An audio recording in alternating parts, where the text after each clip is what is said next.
Danang, ini kan lagi rame nih soal postingan Mas Danang yang Apa tuh? soal S2, S2 itu ceritanya gimana sih Mas Danang? Apa ya?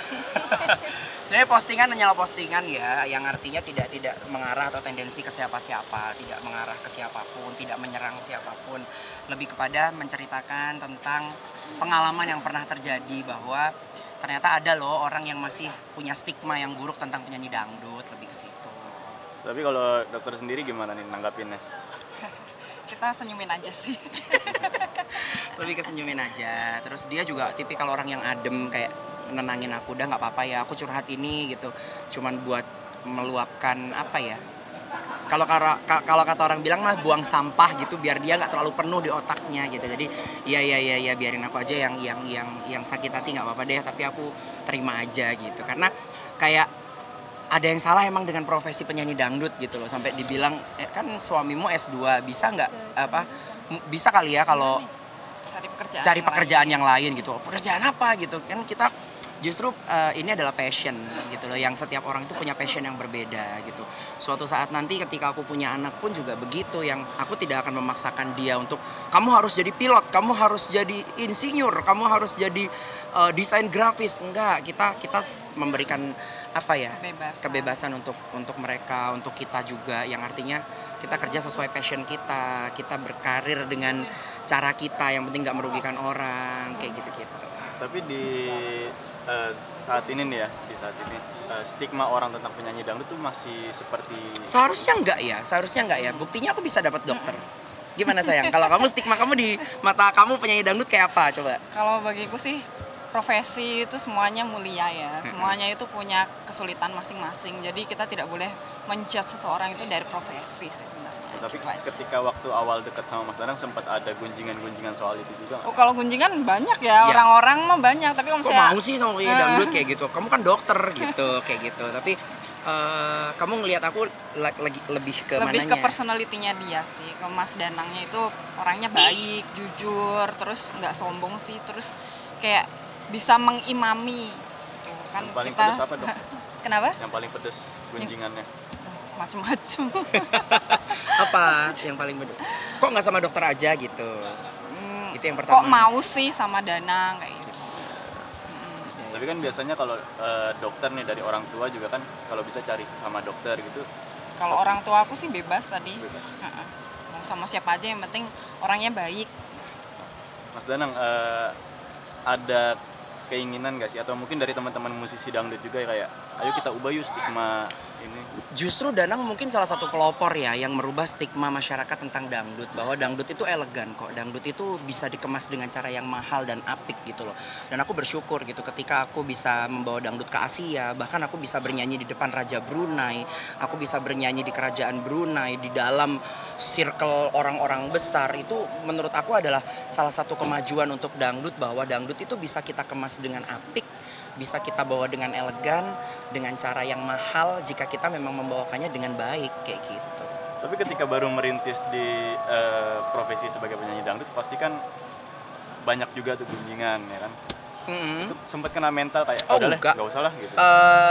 Memang aku berangkat dari top 40 dulunya, sempat bernyanyi di kafe-kafe dan sebagainya, yang artinya jauh sekali dari dunia dangdut ya. Tapi ternyata begitu masuk ke dunia dangdut, justru jadi poin plus dari mereka-mereka yang kayak, oh ternyata anak muda banyak ya yang mau sama dangdut, suka sama dangdut. Dan itu terbukti bahwa ajang pencarian bakat dangdut sekarang dihuni sama anak-anak muda gitu, anak-anak teenager gitu, anak-anak, bahkan coba kita cek di platform musik gitu, bahwa playlist dangdut itu lagi naik-naiknya gitu. Dan kita nggak bisa tutup mata bahwa dangdut is the music of my country.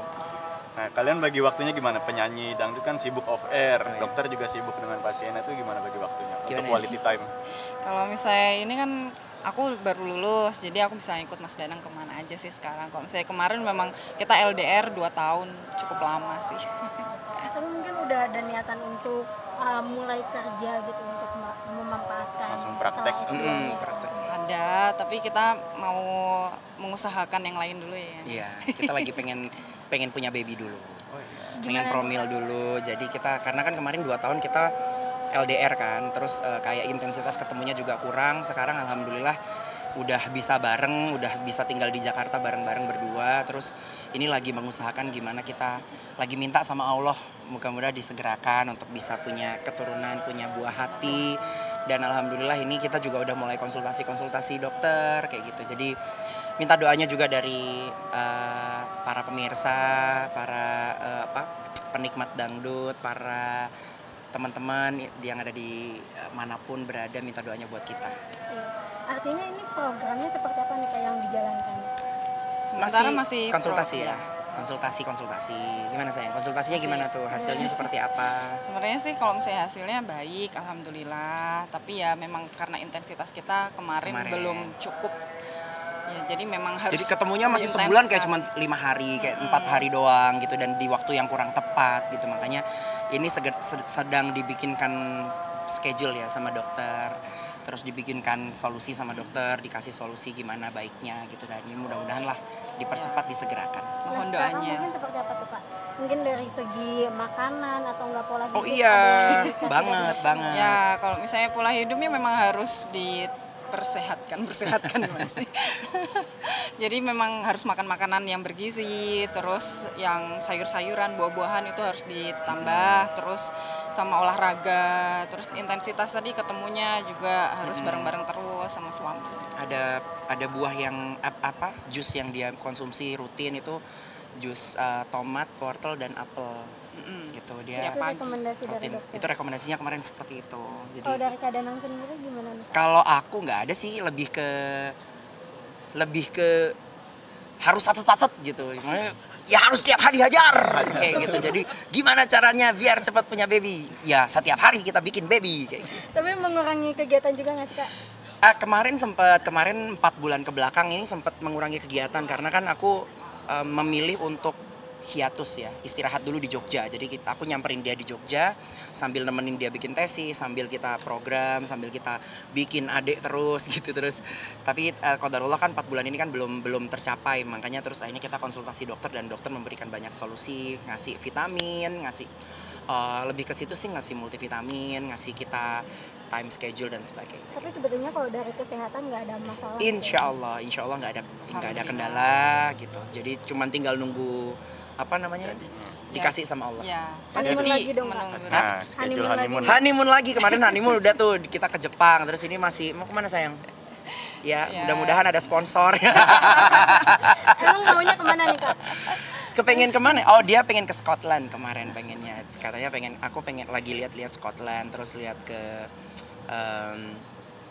London dan sebagainya, daerah-daerah sekitarnya gitu. Tapi untuk Kakak sendiri ini menjadi keputusan memang tidak mau praktek tuh untuk fokus ke sana dulu atau memang untuk selamanya nggak akan? Oh enggak dong. Pasti akan praktek karena kan sekolah kedokteran sudah susah-susah ya. Udah belasan tahun jadi pasti mau praktek. Cuman memang ada hal yang harus kita prioritaskan lebih dahulu gitu. Tapi dalam waktu dekat sih. Untuk kapan gitu Kak? Oh dekat, dalam waktu dekat sih. insya Allah akan segera praktek untuk biar bisa mengabdikan ilmunya, mengamalkan ilmunya. Terus aku udah pesan juga sama dia bahwa jadi dokter yang yang beretika, aku bilang gitu, karena dan mau bantu orang, aku bilang, karena menurut aku percuma kalau kamu nggak jadi orang yang bantu orang, karena di luar sana banyak orang yang mungkin kepengen periksa atau apa tapi nggak punya uang dan sebagainya gitu. Kalau ketemu terus di jalan tiba-tiba, dok aku itu sebenarnya kepengen ke ini tapi gini, kalau misalkan masih bisa dibantu, dikasih konsultasi gratis atau apa kayak gitu, aku bilang kasih tahu yang kasihan sakit apa itu. Iya sih, tapi aku harus periksa. Kalau harus periksa ntar dia pasti bilang, ibu nanti kesini ya, kesini gitu. Dia suka ngasih tahu kayak fokusnya ke saraf kan ya Kak? Iya, memang dokter spesialis saraf, neurologi. Tapi Kak Danang sendiri kan udah selesai S2 nih. Ada kepikiran untuk nanti misal kalau sudah nggak nyanyi lagi untuk fokus melanjutkan dari hasil pendidikan itu atau kemarin sempat sempat pamit sama dia karena kan kemarin sempat dapat beasiswa di Manchester, terus sama dia boleh nggak berangkat. Aku kayak yang ya udah dapat beasiswa, udah dapat berangkat, terus aku bilang ya udah ya aku nggak berangkat deh. Padahal sayang sekali kan sebenarnya dapat S3 gitu. Terus tapi mungkin karena memang dia butuh teman karena kita baru nikah, masa iya LDR-nya jauh-jauhan beda negara gitu. Jogja Jakarta tersiksa ya. Gitu sih. Tapi untuk yang F3 itu memang kepikiran untuk melanjutkan? Insya Allah, mudah-mudahan kalau ada rezeki, ada umur jalan panjang, ada jalan, dikasih sama Allah kesempatan, tidak akan menolak dan membuang kesempatan.